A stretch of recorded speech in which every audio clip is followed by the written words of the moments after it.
everybody. Morning, Professor Viruli. How are you? Very well, thank you. It's a great pleasure to be here this morning with you. And how's Cape Town? So you already in winter, yeah? Cape Town is starting. We're winterish, but I think the important thing is that we can start going out a bit after a number of weeks. So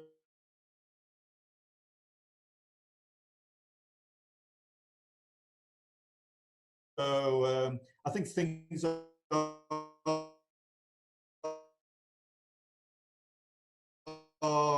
changing slowly, but is that the case? now, yeah. 3 is quite important. You know, it's finding a balance in South Africa. I mean, the COVID-19 infections are certainly not over. The numbers are rising, if anything. But in a typical emerging country context, Absolutely. we have to open up, you know. And I think that's the balance that we are trying to find. Absolutely, great to have you. A lot of people know you already, but I guess for maybe some of my followers in Mauritius, I'll do a quick intro of yourself. You're a property economist over the last 25 years in the South African market. You're currently the associate professor in urban economics, property development, and portfolio management at the University of Cape Town. You've held so many positions, so your CV is like a 2-pager at least. So that's going to take 20 minutes. So I'm going to try to keep it short. I mean, you've been sitting on a number of positions in different associations, etc. Participation with the RICS in South Africa. You know, you've also been a past president of the African Real Estate Society as well. I remember that one very, very well. And also a member of the Institute of Director of Southern Africa. You speak a lot anyway at conferences in South Africa and globally around real estate and property relating to developments in South Africa, but more so the last couple of years you've been quite involved with Africa. You know, always enjoyed listening to you about how property development and real estate is a great sector to be. And then more so lately, you've also been talking a lot about technology, how technology is impacting real estate as well. Yep. So, last but not least, you're also a non-exec director of a property fund listed on the JSE, is it? Yeah, that's correct. Accelerate, the Accelerate Property Fund. Absolutely, yeah. A REIT on the JSE. Yes. So, what are we going to talk today, this morning? You know what? I think, you know, it's really, there's so much being said at the moment about COVID-19 and the economy. And I thought what we might want to do in the time that we have is try to discuss, first of all, let's talk a bit about the economy and what is happening globally. But I think where it becomes interesting is also how we think about property. And I think that that's going to be the important thing. You know, there are a lot of people who take a view that things are going to look very, very different in the post-COVID-19 environment. And that might be so. And as a friend, an architect of mine said to me a few days ago, he said, Francois, you know, many people don't think about space very much, you know, the space that they live in, how they interact in cities. And if there's one thing that will maybe change as we move out of this, is our sense of space. You know, if I asked many of you, if you had to reconfigure your home after this event, what would you do? And you would probably say, well, we change it slightly. And so, but I think what's important as well is how this economy is going to look like when we come out. Will it be the same, or will there be a few differences? So, Kevin, I think that's what I really want to focus on. And I think, and just stop me, you know, as a professor, I'm used to double periods, you know, so I just talk. But I think there's an important difference here, and that is that the 2008 global financial crisis, of course, started in the financial markets and then moved into the real economy. And I think the important difference is that here we have something that started in the real economy, where businesses were affected. And I think that the financial markets have got out of this so far relatively well. I mean, we're starting to see some of the financials coming back, some of the results of some of the banks being somewhat weaker. And I think that that is probably the important issue. And then I think the other thing that interests me is that actually, certainly in the more industrialized countries, policies seem to be working. Fiscal policy, monetary policy. In an emerging country like ours, we maybe have a few challenges as well. And I think that's what we're going to have to watch out for. Absolutely, yeah. I guess emerging markets have got its own intricacies, be it whether it's South Africa or the rest of Africa. And then lately, you know, close to me is Mauritius, which is also an emerging market.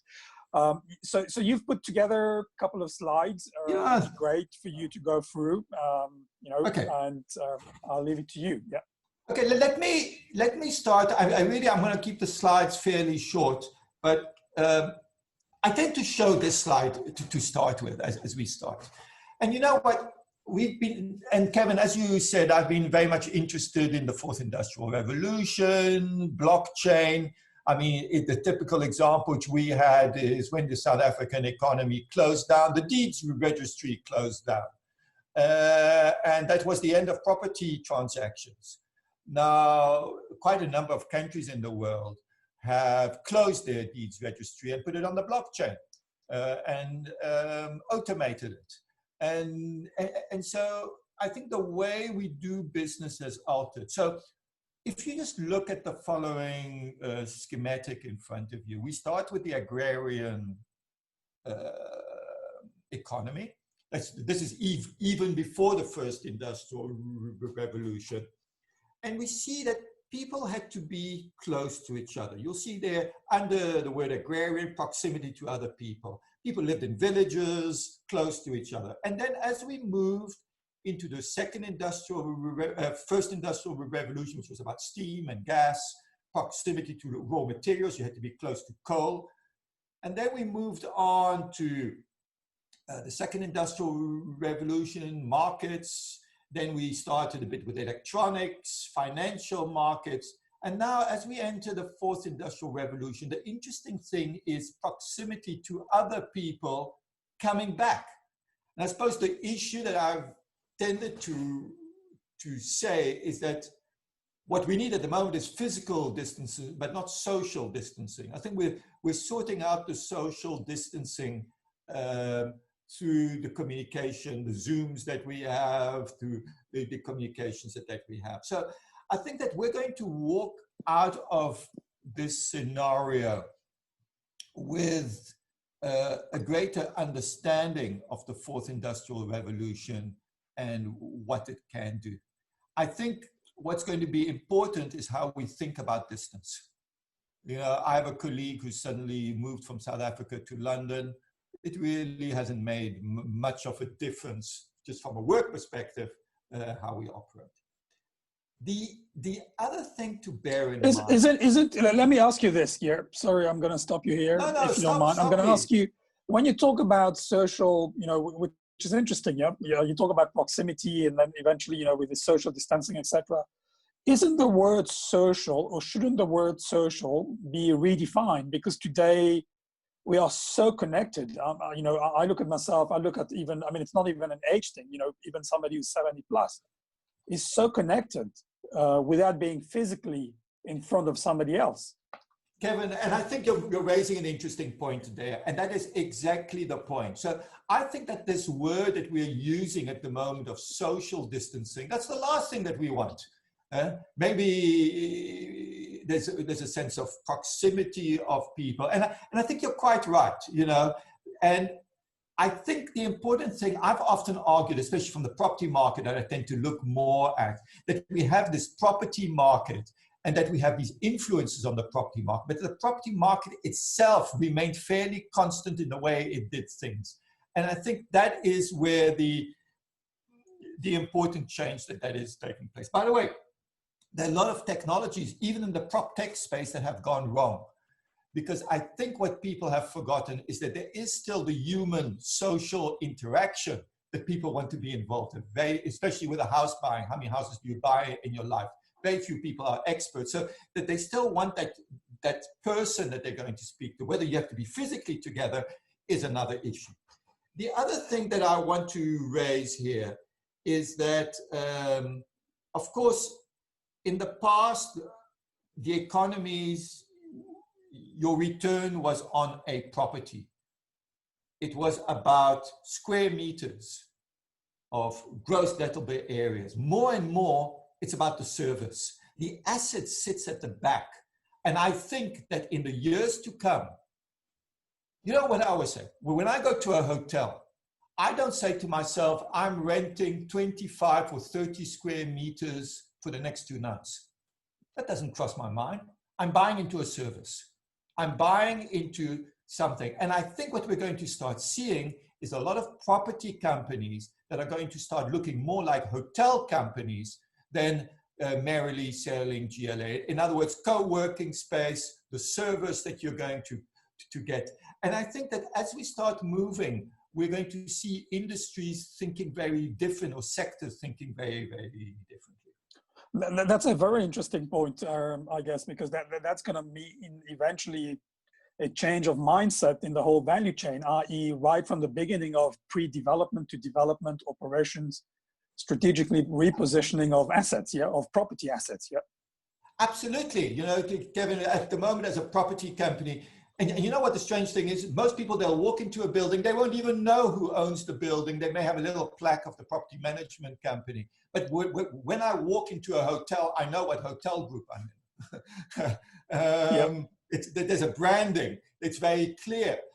And down the street, you can pay 3 times the rate at one hotel, and 2 blocks later, you pay a lot less. So I think the way that we think of it, and of course, a lot of money is going to be made on the platforms, on the which will connect investors and property. So let me just move on to the next slide. So if we look at the sectors, and I'm putting a bit of a South African view on here, but I'll tell you that this has got relevance across the markets.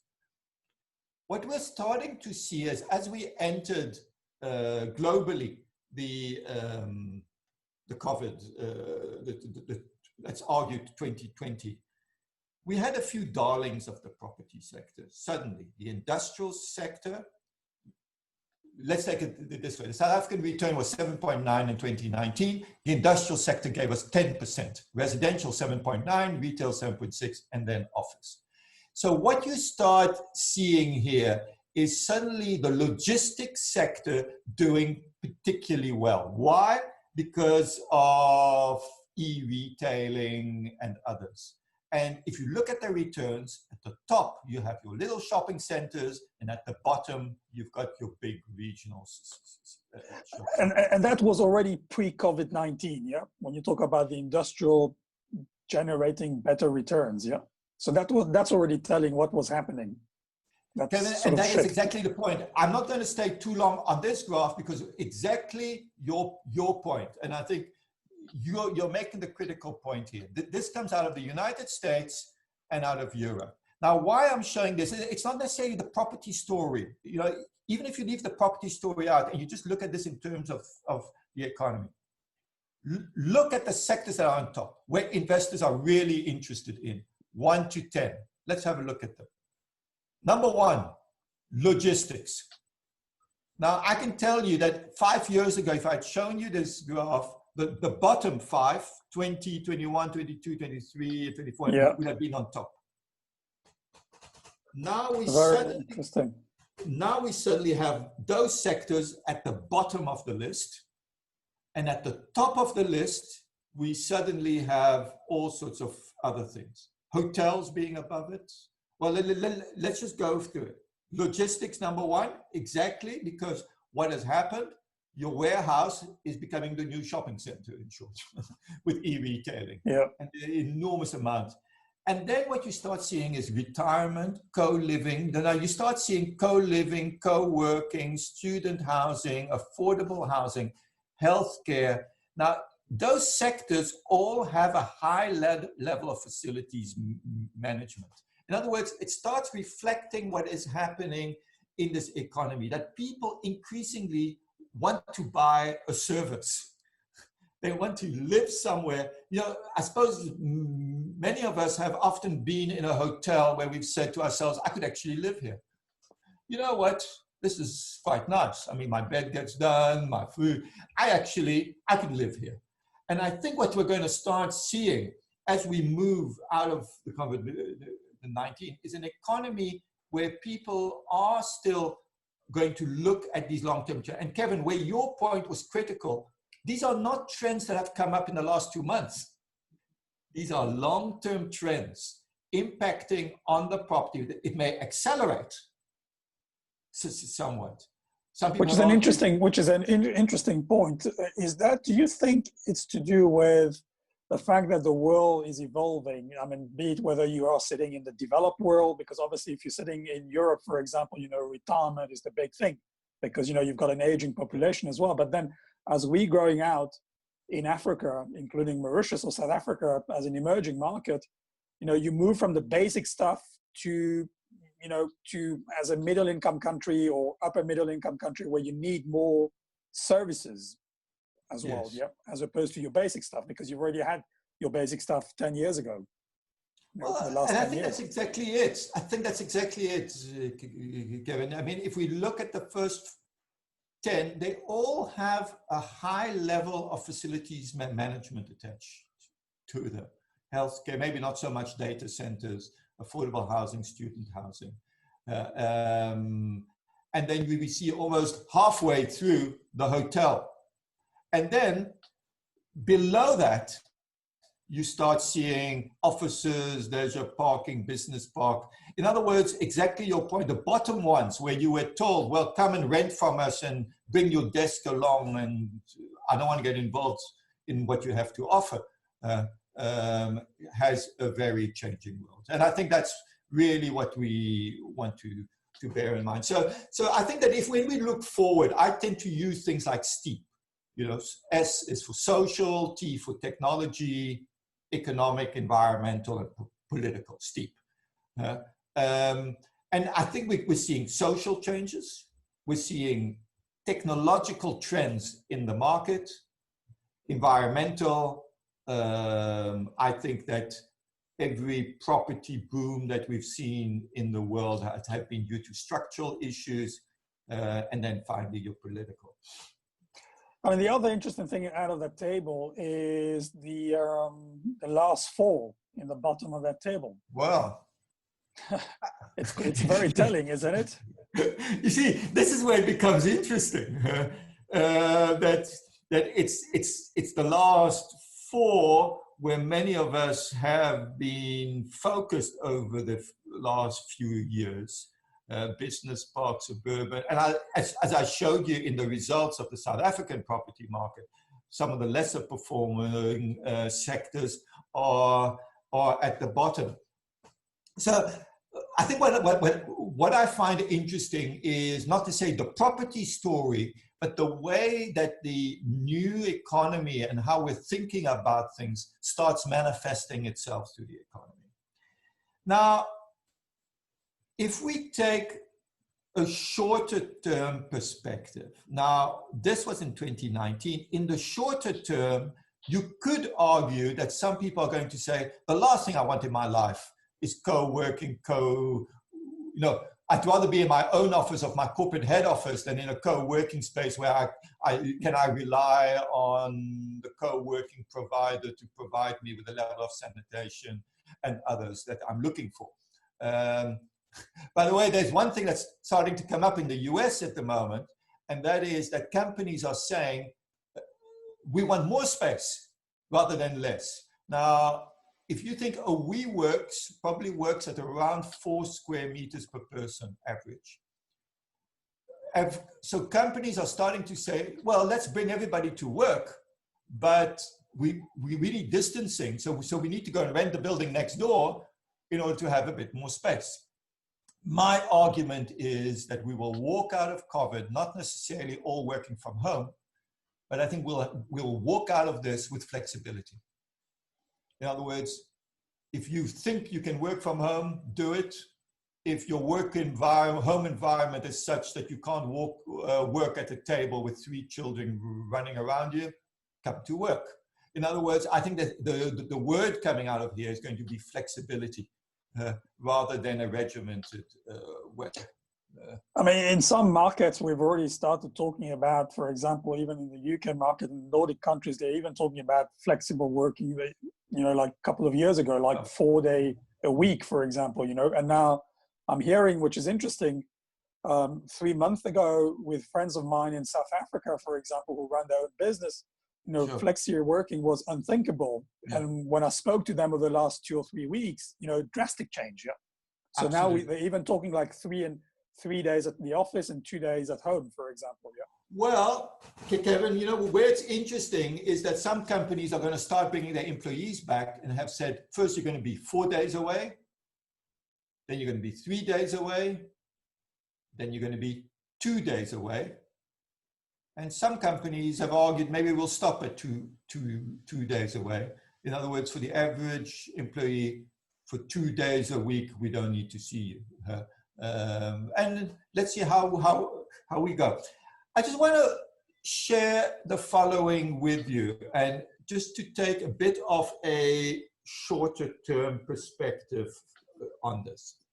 Now, what you will see on this graph is on the x-axis at the bottom, you will see the benefits to broader society. In other words, at 5 on the extreme, you'll see hospitals. Hospitals are needed and they have to be with us. Now, on the y-axis, you see cost and risk. In other words, that's where your risk is in the COVID-19 scenario. So what you see here, let's take a hospital. Socially high demand, but relatively high risk in here.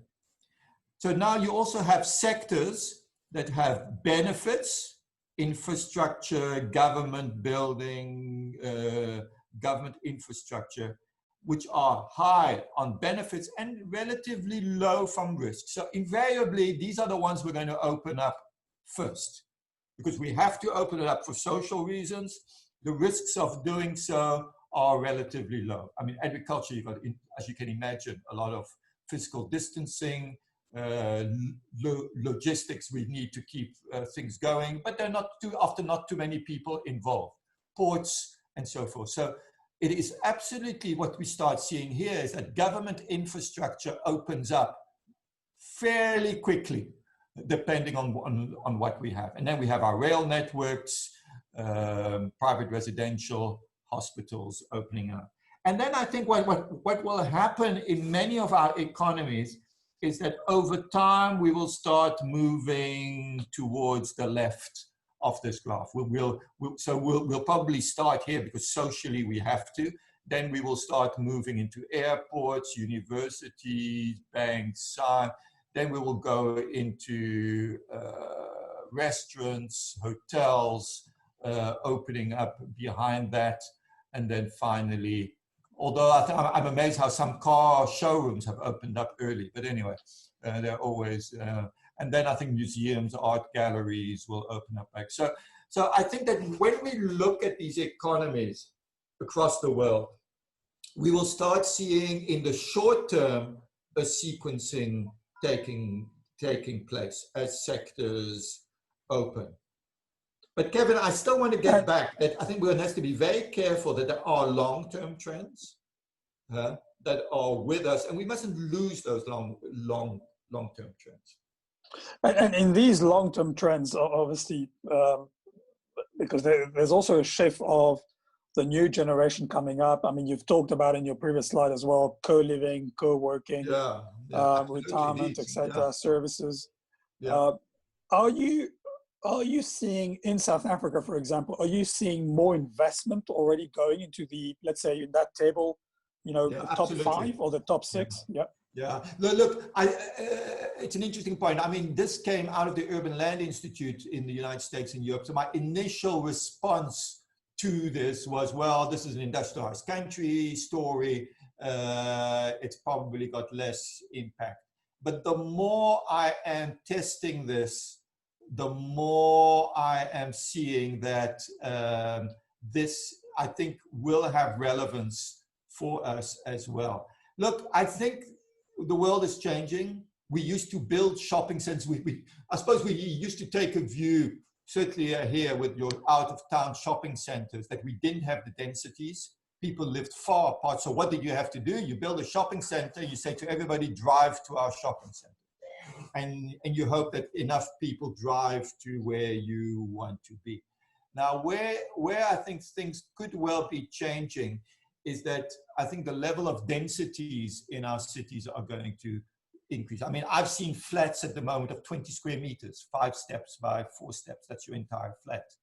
The only thing is that if we're going to play that game, which also makes it affordable, often you can get to a smaller flat and affordable, then our local governments must create the best possible urban space. Because let me ask you this, because obviously the theme of urbanization has been with us for many years and decades. Right. Do you still believe that today and tomorrow, with broadband infrastructure, why would people need to move from the rural to the urban areas if we eventually can bring infrastructure of internet high speed to the rural areas? So do you think that theme is going to stay with us? Well, I think that's a really interesting point. And I mean, I've certainly had discussions over the last few weeks with individuals which say, is this going to be the opportunity to get out of town? To say, I can live, let me take a Mauritius, I can live anywhere in Mauritius, you know. I mean, sure, in Mauritius, I think there's about, 5 or 6 smart cities being envisaged. Now, yep. I can live close to any one of those anywhere, and I am sufficiently connected to work. So yes, in certain places, we could start seeing a bit of a movement away from the high densities, but still there's an affordability issue, and there is the issue that people still want to live socially close to each other. And of course, we're going to be careful. I mean, we're talking of emerging countries, but by the time you're in New York and other places, it's fine. But I think the point is that if people are going to live small, then the urban environment has to be top notch, and people will want that. You know, people want a co-living, but also want that co-living experience out in the street as well, with a managed urban environment. Absolutely. And what are your thoughts about repurposing, those that are currently in the bottom of that table? Well, I am taking a view at the moment that if we're going to look at property markets around the world, again, if you take the first top 10, retirement home is residential, co-living is residential, private is residential, student is residential, affordable housing is residential, maybe not healthcare, but it gets close to it, maybe not data centers, service departments.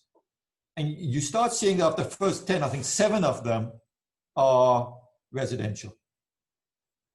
And I'm certainly taking a view at the moment that I think that over the next few years, we're going to see a much greater focus on residential than necessarily on commercial properties. Throughout the globe, the residential issue is of concern. But I think it will be, like I said, it will be residential that's going to start looking closer to what a hotel provides. And I think other hotel companies are going to move into the residential, long-term residential market and provide the services Which is an interesting point, by the way. Two points that you've made here. One is when you talk about residential being a interesting play in the near future. Yesterday, Mauritius, they had the annual budget for the year, so lots of money going to be spent in affordable housing, basically. And then secondly, there's a question mark, as you know, currently most, if not all, the hotels in Mauritius resorts are currently not working, and some of them are even thinking about repurposing as retirement, locations, because Mauritius is also becoming an aging population. And then also there's a possibility of getting retirees from South Africa or from France to basically come and live 6 months in Mauritius. So that's an interesting play to see how a number of hotels might repurpose themselves into exactly that, basically, because, when you retire, you don't need typically a 400 square meter house. What you need is services around you. Basically, you can wake up in the morning, have your breakfast and your laundry, etc., etc. And I think what's becoming interesting, which we're starting to see more and more, is that when people retire now, they still have 10 years of work or things that they want to get involved with. So I'm even saying the difference between student housing and elderly housing, well, you know what, those markets start ending up fairly close to each other. So I suppose, what we're seeing here is, I think, long-term trends in the way the global economy is going to walk out of this. In other words, yes, we will get back to an economy. So, whether it's V-shaped, W, U-shaped, we've seen them all, L-shaped. There are very different views on how these economies are going to work. So I'm confident that if governments are responsible, and in particular in emerging countries, what I'm urging is that we need to bring to the market what I call, the shovel-ready projects. If there are projects in the private sector that are close to being brought to the market, it is time to cut the red tape and get those projects going without further delay. So we're not, I'm even saying what we don't need even from government is a lot of spending. We know that there are spending issues, but to get these economies going, governments have to create confidence. They have to create high levels of confidence in the investment sector, because even if you decrease your interest rates and there's no confidence in your investors, nothing's going to happen. And secondly, local governments, national governments have to pick out the projects, even if they're in the public sector, but even if they're private sector projects that have been held back by red tape. It's to cut that red tape immediately now and get those projects going, actually. And I think that for many emerging countries, that is going to be the way to get us out. I don't think fiscal policy, I don't think there's much space from a fiscal policy for a lot of countries. I don't think there's much space from a monetary policy, but I think there is space in the way that we handle things. So basically to allow the private sector to get on with business, yeah. And I think that becomes all the more important, that maybe projects that 2 years ago were being held back. I believe that if you use professionals, if you use good architects and planners, you know what, they're professionals. Let them go with it. And I suppose my view is, as government, just get out of the way of it, especially Absolutely. at the moment.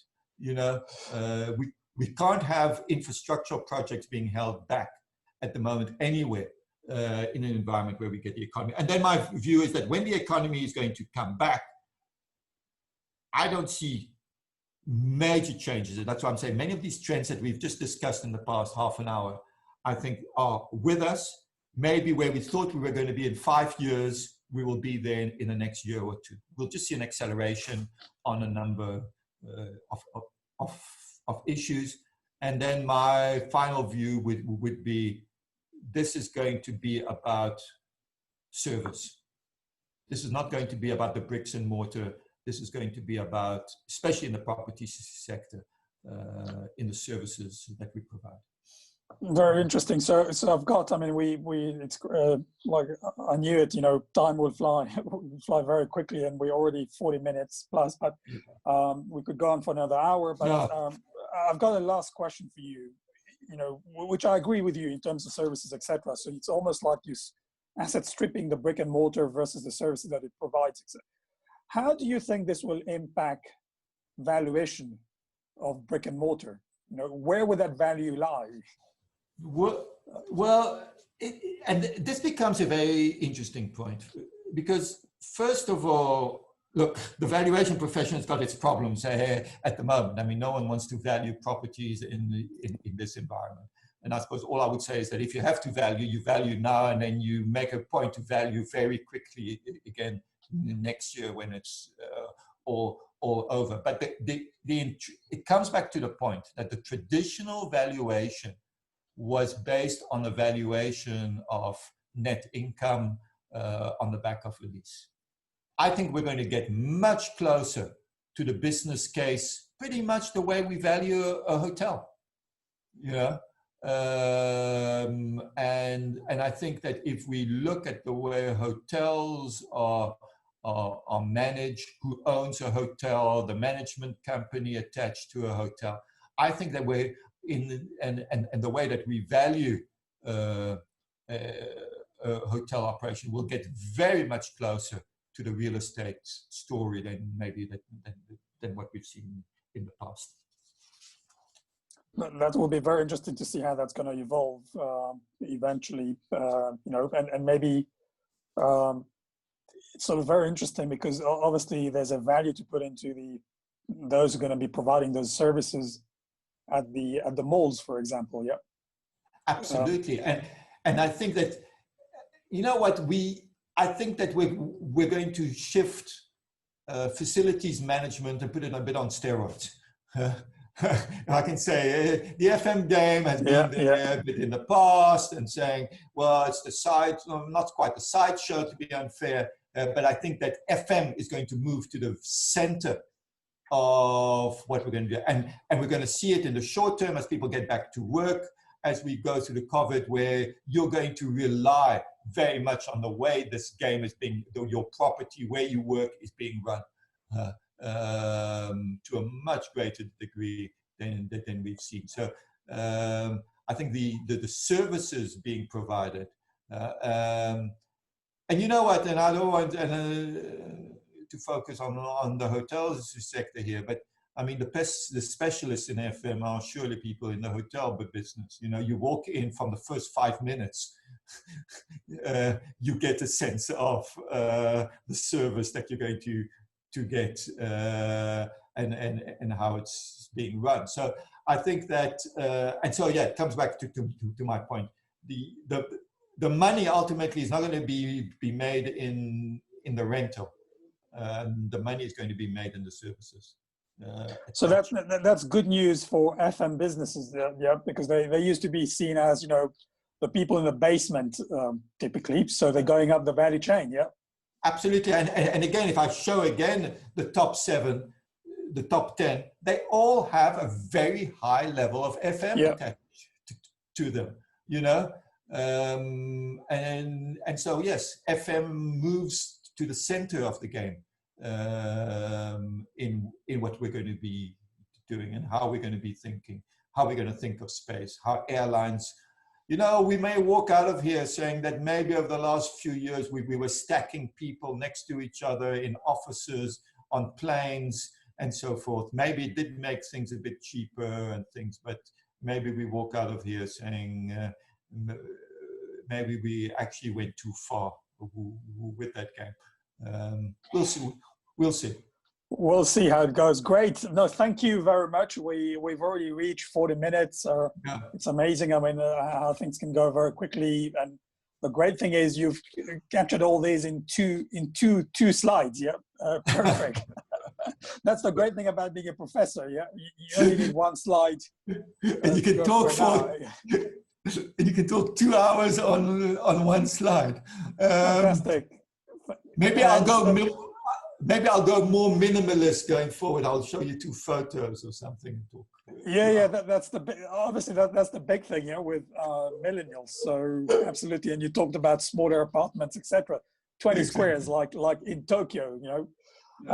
Great to thank you Okay. very much for your time. Great to have you. I'll most likely be coming back to you because I think there are other things as well, which we'll be able to talk about probably 2 or 3 months from now, once we Excellent. probably get out of stage 3 to stage 1.